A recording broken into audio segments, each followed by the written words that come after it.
parents told me. "Stop pretending you're important, you're a waiter." I smiled and said, "Okay." Then they walked into my restaurant and saw my name on the sign.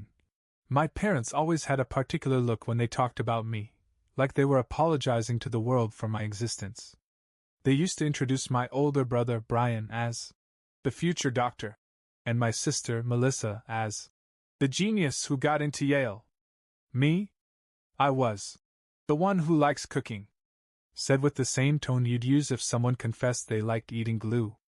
From as early as I can remember, they'd shoot down anything that made me light up inside.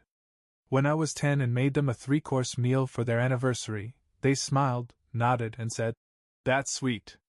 But let's focus on real talents now." In high school, when I told them I wanted to go to culinary school, my dad snorted and said, "You mean a school where you learn how to flip burgers?" So I tried to be what they wanted. I wore the mask. Applied for accounting programs. Took the business classes. But cooking, that never left me. Late at night, I'd cook in secret.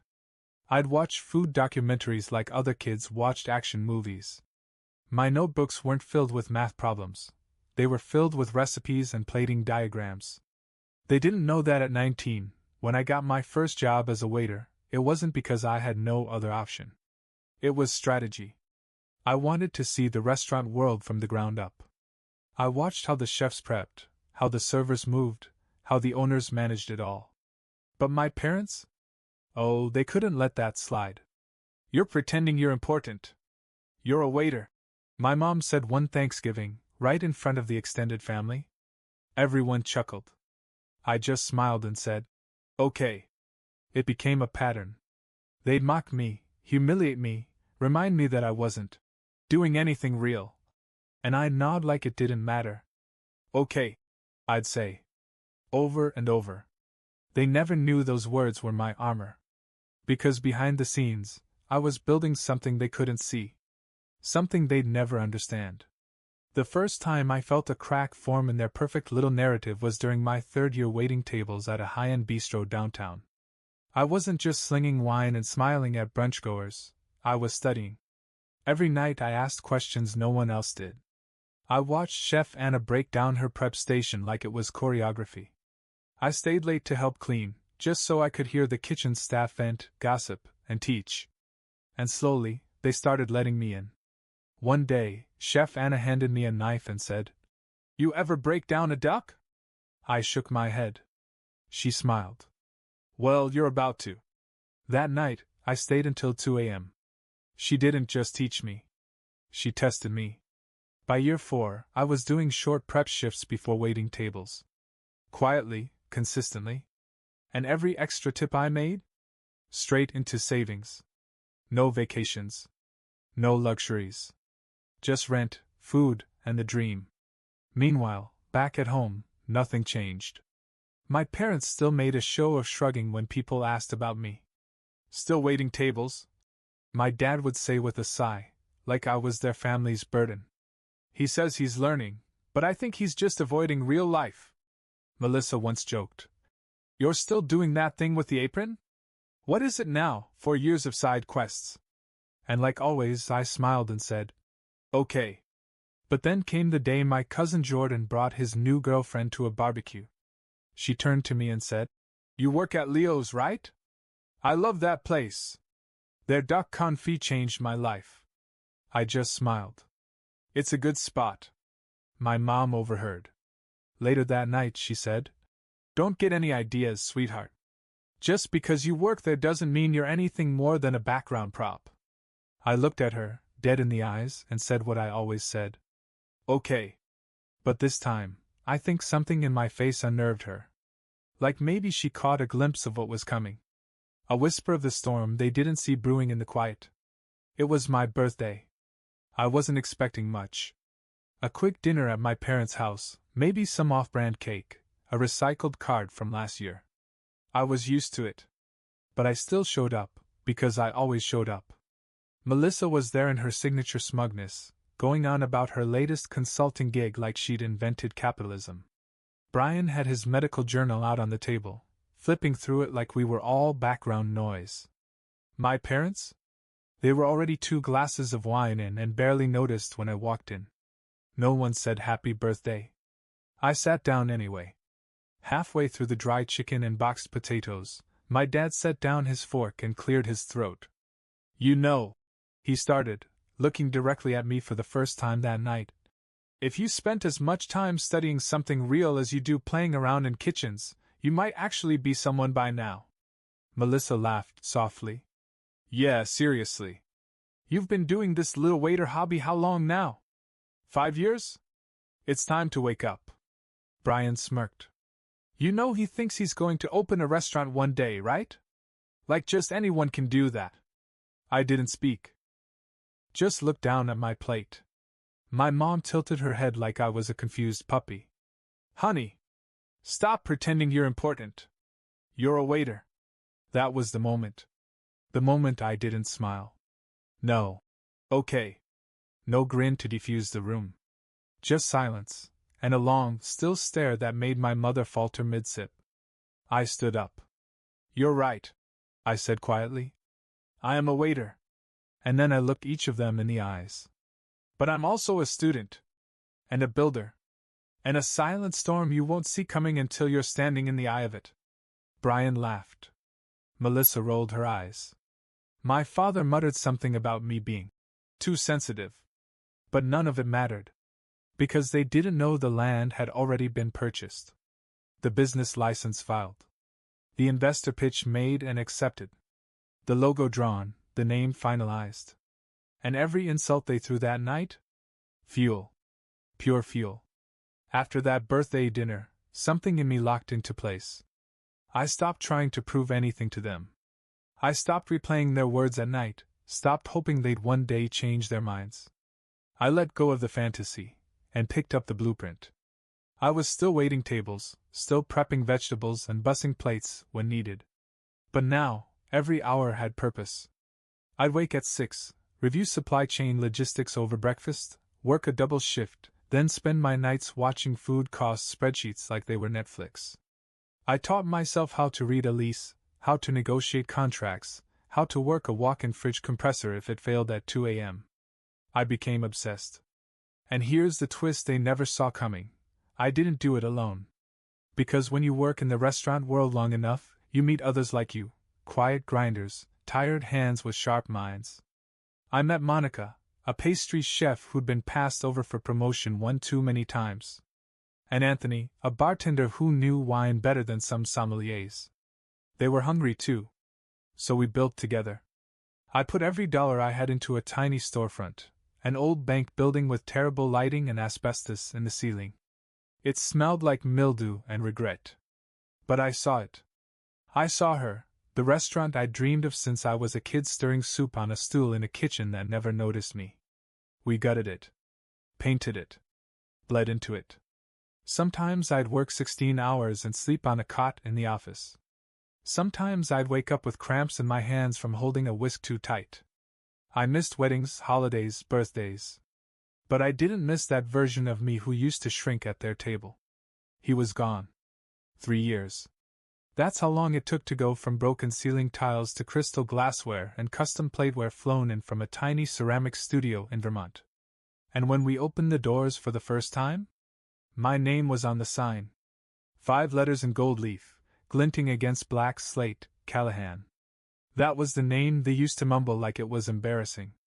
But now, people waited weeks for a table to say it. We'd been open for 6 months. The reviews had started rolling in, words like visionary, elevated yet soulful. And my personal favorite, an intimate experience that feels both new and nostalgic. We were booked out for weeks. Even the mayor's office had come through once. Though I didn't cook that night, I stood back and watched my team crush it without me. That was the real high. I was in the back one Thursday night, checking on prep for the next day, when Olivia, our host, peeked her head into the kitchen and said, Callahan?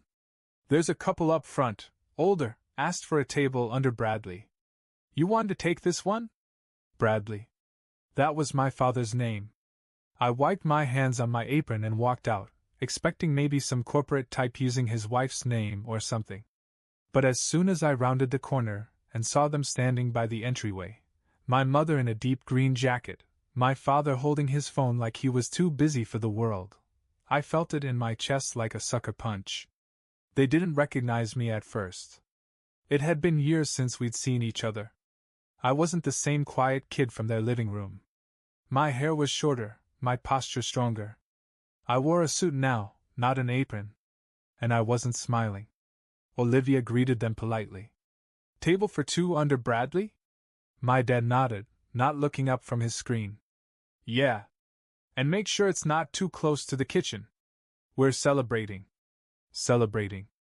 I almost asked, for what? But I bit my tongue and stepped forward, sliding in beside Olivia. I'll seat them, I said. Calm. Controlled. And she handed me the menus without a word. Right this way, I told them. I led them through the dining room, past the couples on dates, the wine glasses catching candlelight, the soft hum of conversation bouncing off warm wood and matte black. Everything designed, every inch, to feel like you were somewhere special. My mother glanced around, clearly impressed. This place is lovely, she said, a little surprised. My father finally looked up. Yeah. Not bad. I stopped by a corner booth with velvet cushions and gestured for them to sit. As I handed them their menus, I saw my father squint slightly at the wine list header, Callahan Tasting Room. He blinked. Looked around again. Is this named after the chef? I nodded. It is. My mom chuckled. Funny. That's our last name too. I leaned in, just enough so only they could hear. I know. They both looked up at me, puzzled. And that's when I let it land. I'm the owner. And the head chef. And the reason you had to wait 6 weeks for this reservation. Their faces froze. My mother's eyes went wide. My father looked like he'd swallowed something sharp. I straightened up. Enjoy the evening, I said with a tight smile. You're in for a memorable one. Then I turned and walked away, slowly, confidently, past tables of guests who had chosen to be here. People who saw value in what I created.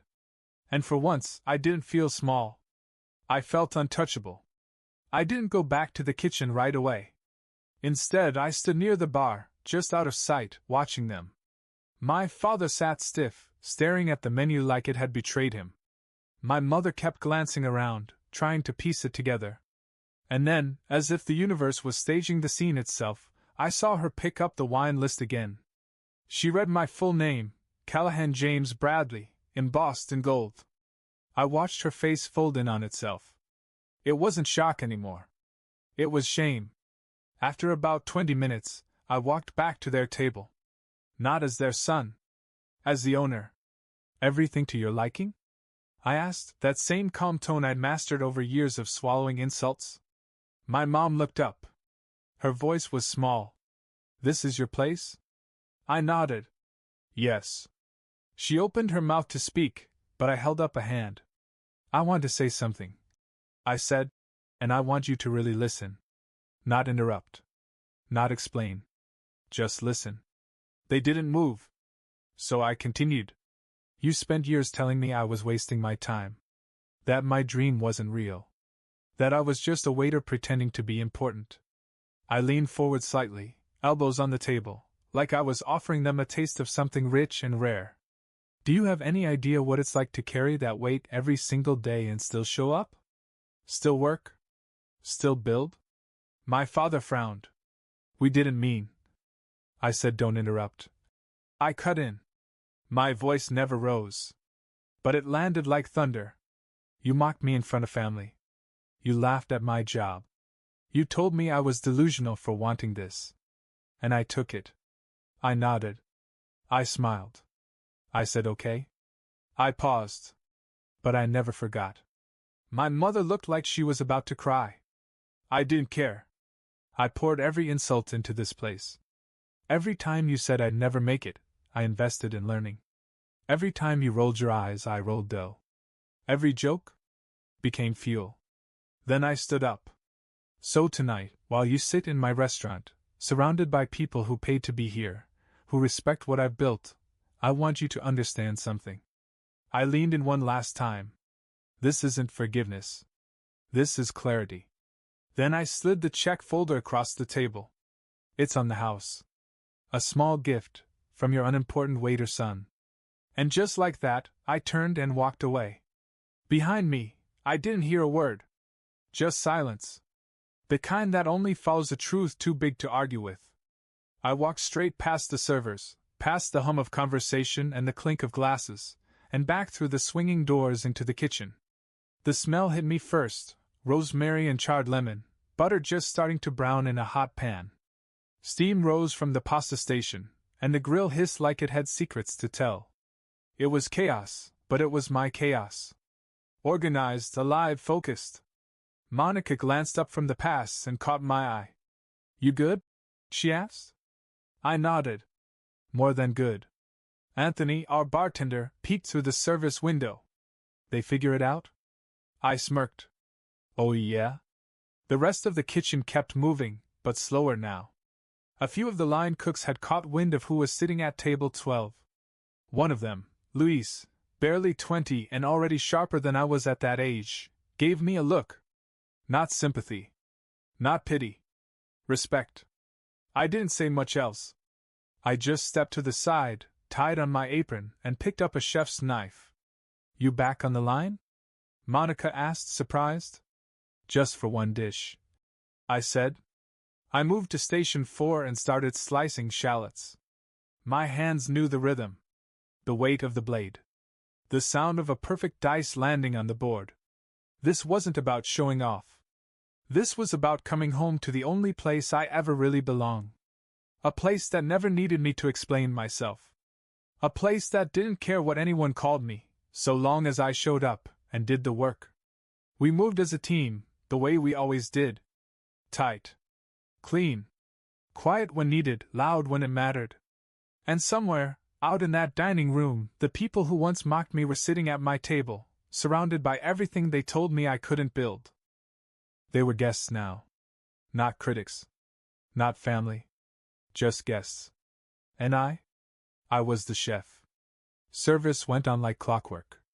Desserts were plated. Drinks poured. Laughter echoed through the dining room, but not from table 12. I didn't go back out there. Didn't need to. I'd said what needed to be said, and I'd said it standing tall. That part of me, the boy waiting for their approval, he didn't live here anymore. Around 10, after the rush had died down and the last course had gone out, Olivia came back to the kitchen, holding a folded napkin in her hand. "They left this," she said, handing it to me like it was something fragile. My name was scribbled on the outside. I opened it. Inside was a short note, my mother's handwriting. "We didn't know how to say it. We're sorry. We're proud of you. Please call us." For a second, I stared at the paper, tracing the curve of the letters like they might mean more if I held them long enough. But they didn't. Because what I wanted wasn't pride written in ink on a napkin. What I wanted was someone who had believed in me when I was nobody. When I was still just the kid with a dream and a bus tray full of dirty glasses. I folded the napkin once, then again, and set it down beside the dish pit. Let the steam and heat of the kitchen take it away. That chapter was closed. They could keep their too late apologies. I had something better. I had me. The restaurant closed at midnight. After the last table left, the team moved through cleanup like they always did, music low, towels flung over shoulders, pans soaking in the sink, the soft clatter of glassware being reset for tomorrow.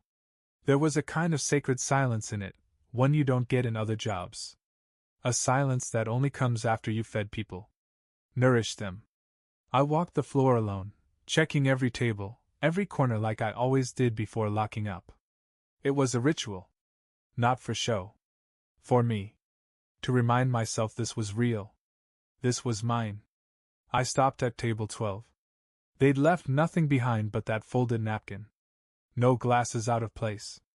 No crumbs. Just the ghosts of a moment I'd imagined 1,000 times, but never quite like that. I pulled out one of the chairs and sat down. Just for a second. And it hit me. For years, I thought the big moment would feel like a movie. Spotlights. Fireworks. A standing ovation as I rose above their words, their laughter, their dismissal. I thought I'd feel triumphant. Like a king returning home, sword in hand, crown shining. But sitting there, in the quiet of my restaurant, what I actually felt was something different. Peace. Not loud. Not boastful. Just stillness. Because the truth was, I didn't build this to prove them wrong. I built it to prove me right. I didn't need the apology scribbled on a napkin. I didn't need their regret. And I sure as hell didn't need their pride. It had come too late, wrapped in too many years of silence and insults and condescension. No, what I needed, what I found, was family in the form of my staff. Monica, wiping down the pastry counter, eyes soft when she caught me looking. Anthony, restocking the bar with that calm, cool rhythm that held the whole place steady. Louise, still asking questions, still hungry to learn. They were my people. They saw me before the gold leaf sign. Before the awards. Before the wait list. And I saw them. And maybe that was the greatest revenge of all, not the reveal, not the cold smile, not the final "It's on the house." But the simple fact that I had built a world where I didn't need to be seen by the people who refused to see me. I had moved on. They were still playing the same tired game. But I'd rewritten the rules. And when I turned off the dining room lights, when the soft glow from the pendant lamps faded to dark and the kitchen lights clicked off one by one, I didn't walk out feeling victorious. I walked out feeling whole.